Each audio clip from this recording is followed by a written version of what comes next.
I guess we'll start the podcast then, Brandon. Yep.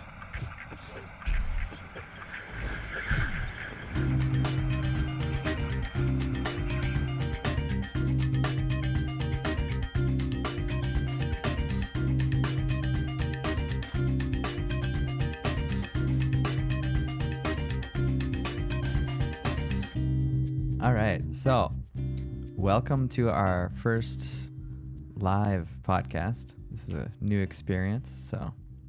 So on Instagram, we asked people, how have you been spending time at home these days? Most people are trying to self-isolate to a certain extent anyway. So we got a few answers. So from a guy named Blaine, he's been doing some workouts on Pamela Reif's YouTube channel, and he said they're quite intense. So Kyle, you looked her up, right? I looked her up. Yeah. She looked very intense. I don't know.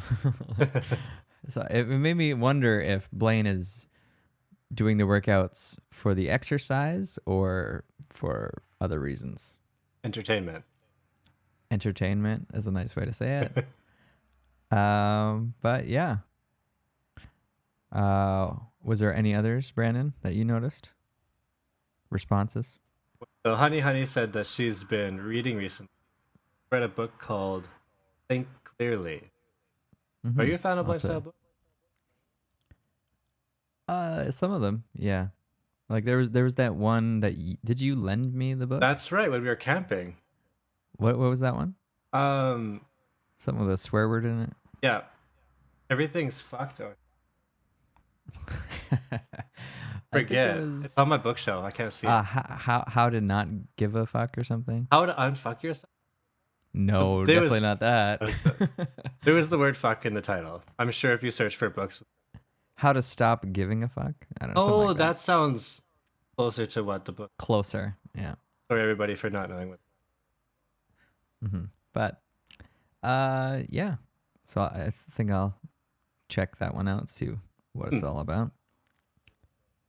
We also got, we got one from Sheri, who said she's been watching a horror movie, and the horror movie she mentioned was Hereditary. So I've never seen this one before, but I asked, what would you give it out of 10?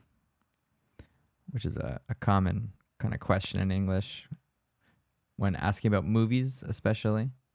Yeah. Could be other things as well, but she said she'd give it a 9, so quite high on the movie scale. So I'm not a fan of horror movies generally, but if it's a 9 out of 10, then maybe I'll have to check it out. No complaints? Let me ask you, Brandon. All right. We won't go into detail right now, but you recently watched the most recent Terrace House episode. Oh, yeah. And what would you give it out of 10? Okay. Based on what? Can I ask you which factor am I? First of all, give me an overall, and then I'll ask more specifically. Overall out of 10. 7. Okay. And next, what would you give it out of 10 as far as uncomfortability goes? 10. Okay, yeah. I'd probably get a 15 out of 10 for that. Yeah, at least. But, yeah. So Phil mentioned earlier that he hasn't watched the newest episode. So, Phil, we're not going to talk about it yet. We're going to talk about it at the end. So don't worry, we're not going to spoil anything yet. But it's a doozy. Definitely a doozy. Alrighty. So, why don't we move on to our next segment, which is a Q&A. All right. And I mean, you in the comments, if you have any questions, feel free to pipe in with a question or two. But the one I got is from Natsumi. And her question is, what's your favorite sport? So it's a kind of not language related at all, but yeah. What's your favorite sport, Brandon? Put me on the spot again. I thought I'd have some time to think about it. It's not that hard a question. It's not. No, I like hockey. Hockey's my favorite sport. Oh shit, you took mine. I figured you might say the same. Is there any other sports you enjoy? As far as playing? Yeah. As far as playing, I do like baseball. I don't really get to play it often. Oh, in the same way. There's not a lot of opportunity. But if I'm playing it, I enjoy it.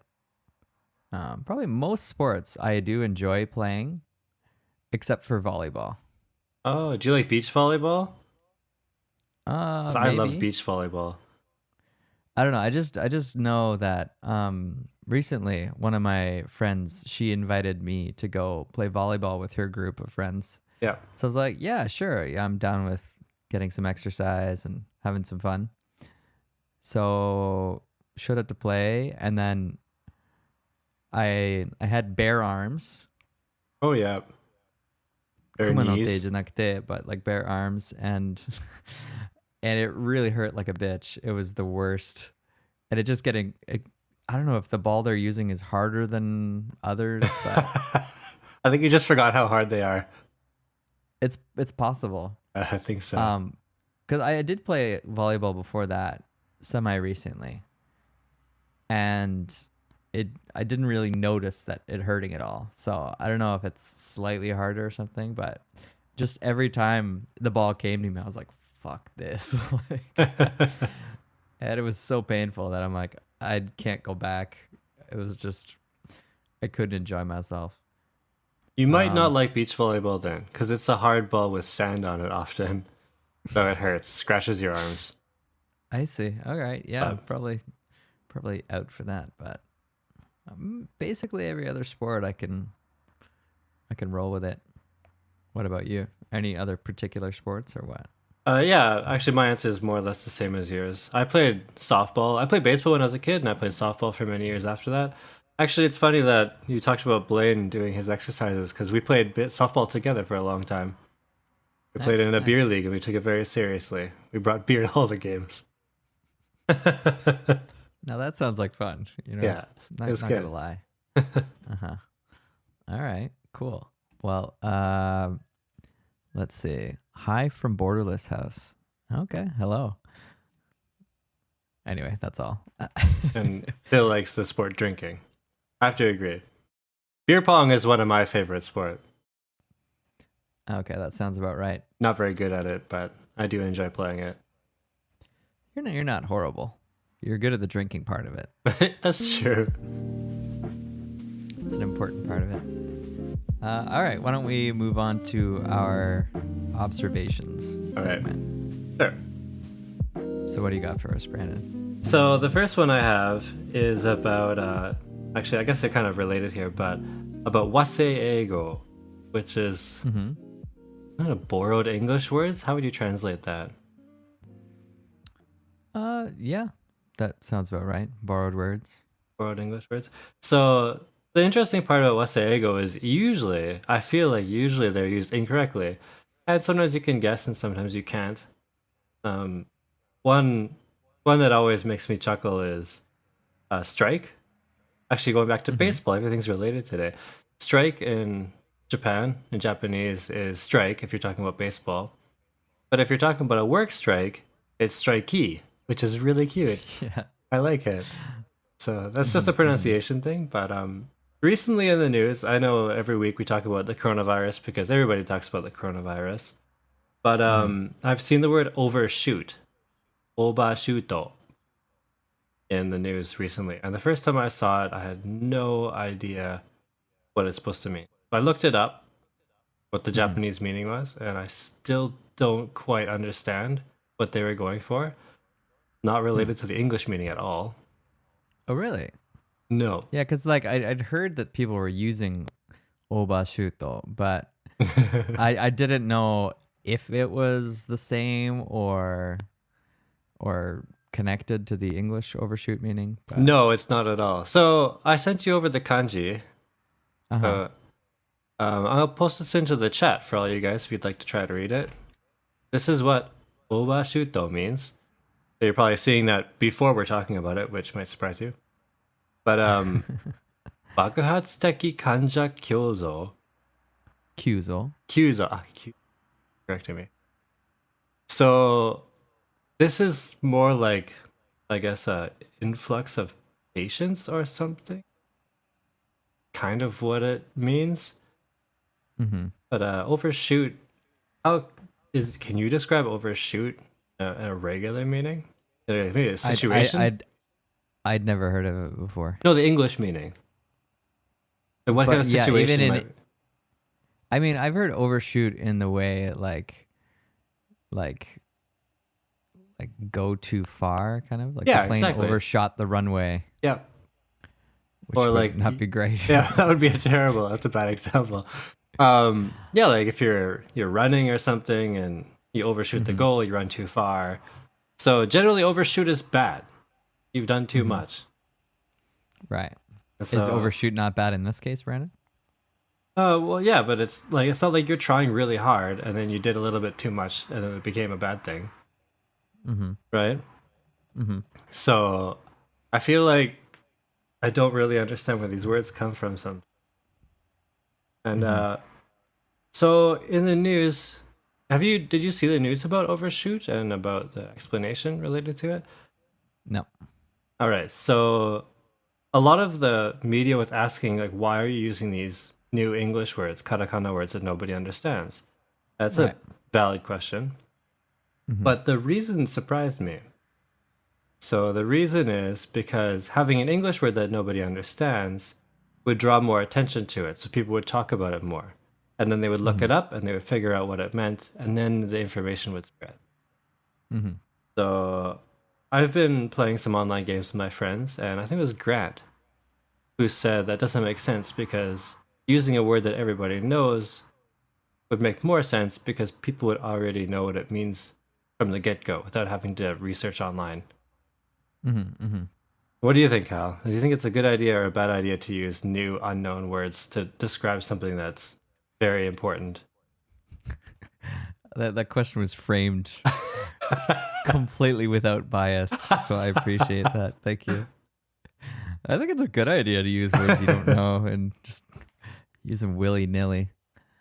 No, I mean, yeah. I mean, I generally don't like a lot of the katakana borrowed words because they're confusing for me.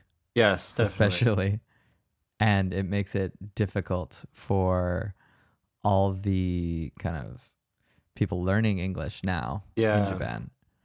Having said that, I mean, a lot of the origins did make sense at the time, or just came from a different language.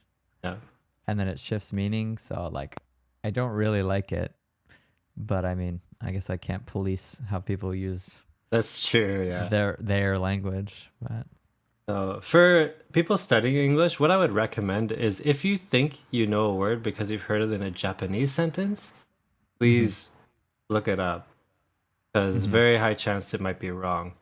And so if you've learned a word from an English class or something, I'm sure it's fine. But if you just heard it in like a Japanese newspaper or something, don't trust it.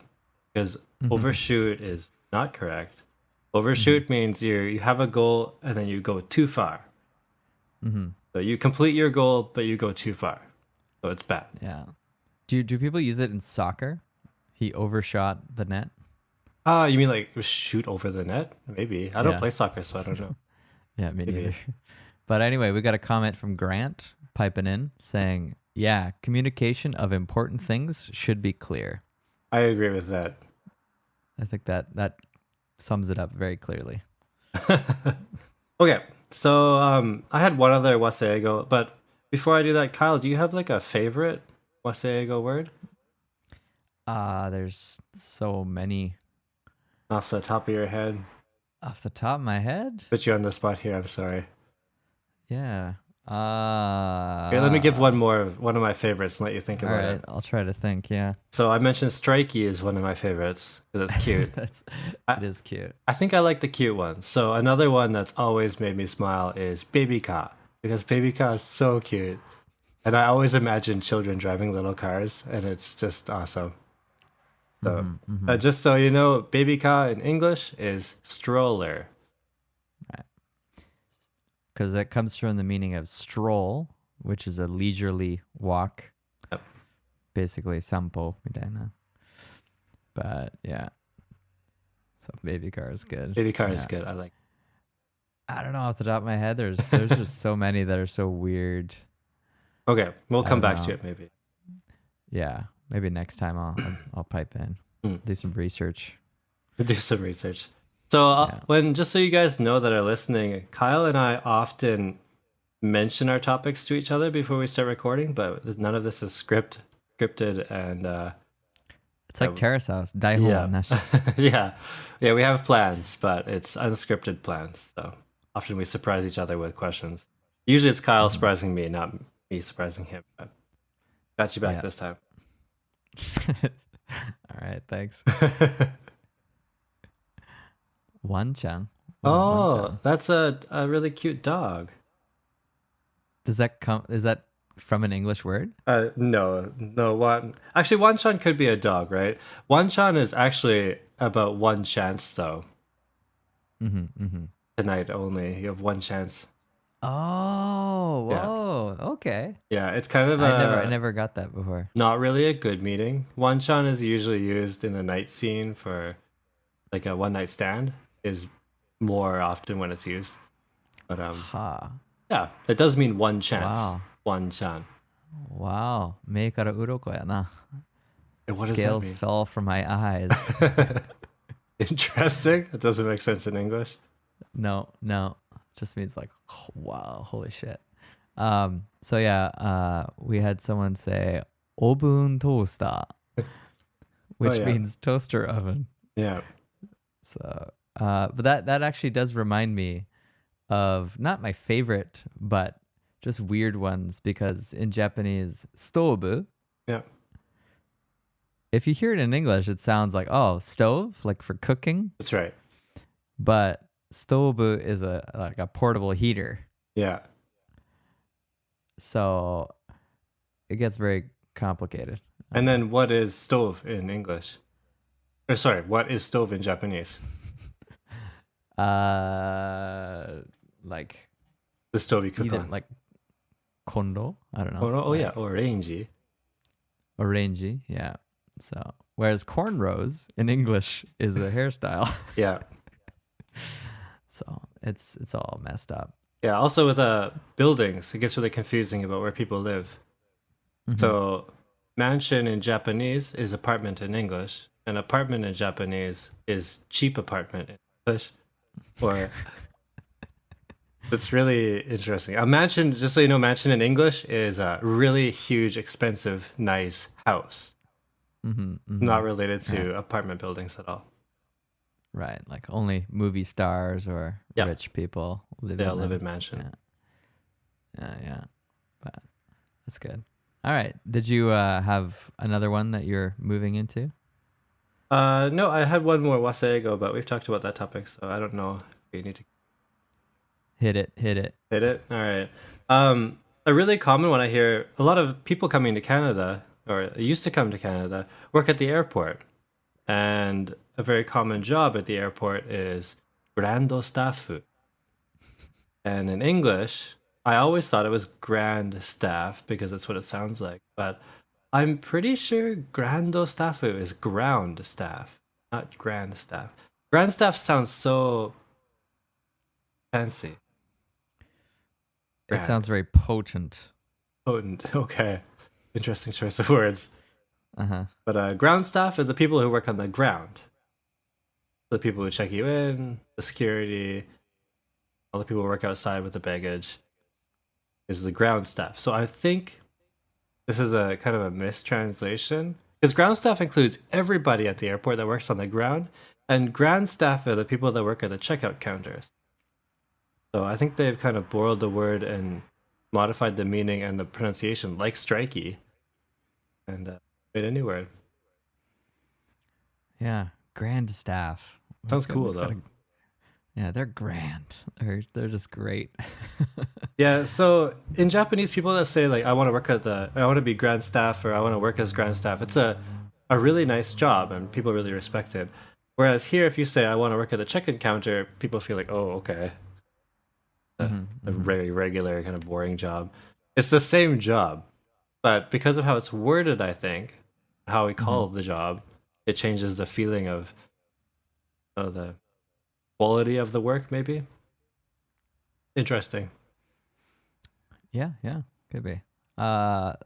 Ping just said mushroom with no context, so okay, never mind. Gotcha. All right. I thought that was a katakana word or something. Room. Oh, maybe I get what he's talking about. Oh, yeah, I think I do. Because for us, like for you, what would you say the Japanese word is for mushroom? Kinoko? That's what you'd think. But there's kinoko and there's also mushroom. Oh, mushroom. Really? Yeah. So what they call mushroom is like the button mushrooms. Oh, okay. Yeah. So I was at the grocery store with some Japanese friends, and they're like, "Oh, we got some mushrooms already, like some kind of maitake or enoki or something." And they're like, "Oh, we should get some mushroom too." And I'm like, we got mushrooms already. Oh, that would be weird. About? Yeah. So it was very confusing. But yeah, button mushrooms for those, but it's all mushrooms. So that's interesting. Anyway, it was fun. All right. So we have our last topic, I guess, on profanity. Yes. So this is an interesting topic for me because, like, growing up in an English culture, we have profanity, we have bad words. There's like the top 4 or 5 words that you're not supposed to say. And actually, it's interesting because recently I told my parents I was doing a podcast. So it's very likely my mom and dad are going to be listening to this podcast and hearing me swear because we usually don't swear at home. Hi, Mr. and Mrs. Qual. Hi, Mom. Hi, Dad. Yeah, so often we avoid those words at home. Sometimes they come up, and when you're telling a story, it comes up. And when we're drinking, sometimes it comes up also, but it's kind of like a avoided word. And when we were younger, we never used it. My brother got his mouth washed out with soap one time for saying bad words. It was my fault, I got too. my mouth washed out with soap. Really? Too. That's a weird, I think it's a Canadian thing. They weren't fucking around. Yeah. Maybe it was me. I don't remember. It was a long time ago anyway. But so I learned Japanese, and I never thought about this so much because Japanese doesn't really have any bad words. So you Japanese people listening, just hear me out. I started watching Korean dramas recently, and in Korean dramas, they have bad words, like taboo words that you wouldn't say around children or that it's not socially acceptable to use, same as English. And it reminded me that Japanese doesn't have that kind of word. They have bad words, but everything's acceptable. You could say it around children. It doesn't matter. People, you hurt their feelings, but... Yeah, I guess there's some words or some phrases you can say with some grit on your voice if you're speaking like a gangster or something. So it's kind of worse, but it's not something everyone uses, so... Yeah, like in Terrace House, we hear it a little bit. Yeah. A little foreshadowing for you, Phil. I got scared from that. That was rough. Yeah, I think it scared Vivi as well. Not going into the story, but Vivi, I think, was really surprised with the choice of words by a different member. But anyway, yeah, I think in English, as opposed to like the gangster kind of talk, which is kind of swearing, but not really. Like in English, we also use swearing in completely like happy ways. Yeah. Like could just be fun, just to express yourself. To as an adjective. It's every part of speech, pretty much. Yeah. So yeah, in that same way that it doesn't exist in Japanese. So for English learners, you guys, you're going to learn our bad words. What do we have? We have so many bad words in a row, but fuck, shit, and I guess bitch is kind of on the borderline between acceptable and unacceptable. I've heard it a lot on TV recently. Maybe it's really without being censored. Yeah, maybe it's just certain Really? times a day or something. So these words, especially these three words, and ass maybe, we don't use around children. So in like the mall, if people are going to use them often, they'll kind of like check, no kids, okay, it's fine. But we're very careful about it. So I've heard my Japanese friends that they want to use it, they want to say like shit or something, and they say it at a restaurant, and I feel like, hey, there's kids around, like don't use it. Yeah, I've got a story like that. Like I was in university and me and some friends from the Japanese English club were hanging out, and one of the guys was from Korea. Yeah. And so we were teaching each other swear words in each other's languages because it was fun, drinking. And then later we went to a restaurant together, and it was like a family restaurant, like a Red Lobster or something like that. And we were all sitting at one table, and he said like, "You fucking guy," or something, said something fucking. And then there was like a family next to us with like young girls there. And then the little girl turned to her dad and like, "Daddy, what does fuck mean?" or something like that. Oh, great.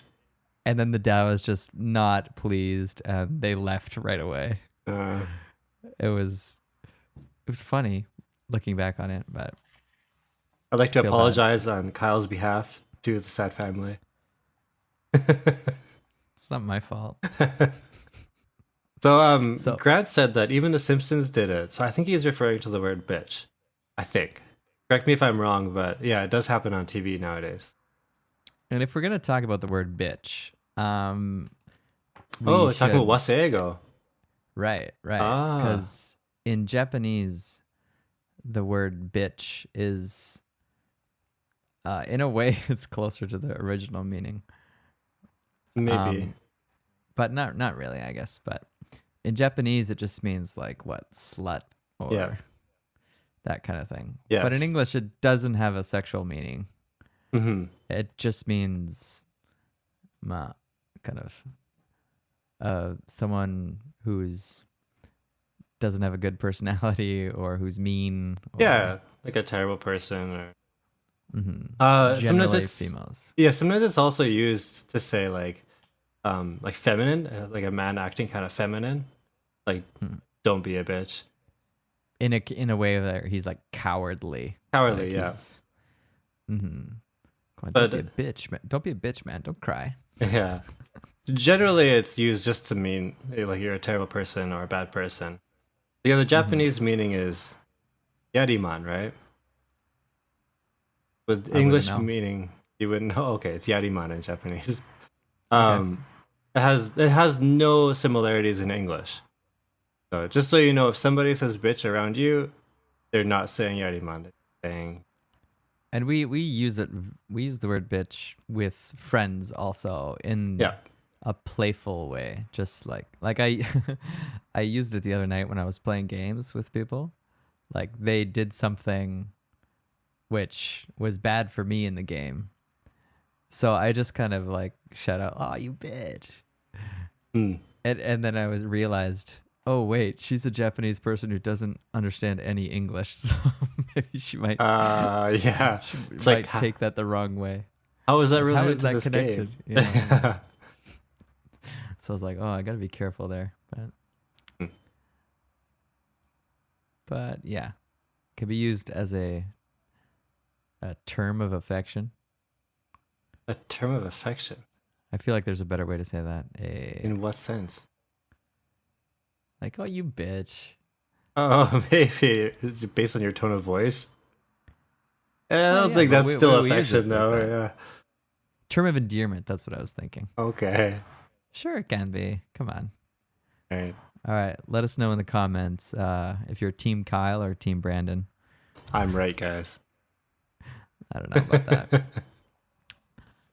All right. Well, I guess we'll end the podcast episode right now. So thanks for joining us. In any case, subscribe to us on YouTube. Follow us on Instagram. Send us any questions you have. any comments. And all right, well, see you later, guys. Catch you on the flip side. Yes.